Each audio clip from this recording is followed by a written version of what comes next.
on voit beaucoup de styles comme ça un peu sur Instagram. Il y a un retour à la mode parisienne avec le béret. J'aime beaucoup la coupe de sa jupe patineuse et la couleur du coup il contraste avec celle du béret. Et le collier de fleurs, c'est marrant, ça n'a rien à voir, mais ça me fait penser un peu au collier hawaïen. Sophie, alors elle a vraiment ce côté ultra français. Évidemment, il y a le petit béret, vraiment le cliché France de l'époque. Elle a une tenue qui fait vachement penser quand même aux tenues des années 40-50 en France.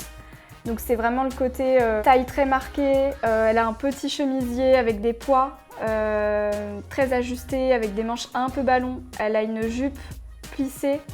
Pareil, qui marque vachement la taille. Ça fait très le style New Look de l'époque, un peu de Christian Dior ou Coco Chanel des années 40-50 en France. Il y a un petit côté un peu BDSM quand même. Donc, femme fatale, sexy, un peu BDSM. Bon, déjà ça se voit quand même assez vite, mais avec le twist quand même cyberpunk. Un monde ultra plongé dans la technologie, avec ce côté un peu rebelle de quelque chose de plus fouillis, avec le côté punk. Donc du coup, c'est vrai que ça se voit quand même pas mal dans sa coiffure. Elle a les cheveux bleus, elle a une coupe qui est quand même assez alternative parce qu'elle a une petite frange qui est coupée très court. Il y a tous les tatouages aussi qui montrent qu'elle fait quand même partie d'un monde assez futuriste. Ça me fait un peu penser au manteau Penny Lane. C'est ce genre de manteau, il y a une grosse fourrure très prépondérante qu'il y avait beaucoup dans les années 90-2000. Je pense que c'est vraiment quelqu'un qui est un peu badass déjà. Evelyne, sexy quand même, hein. Très sexy.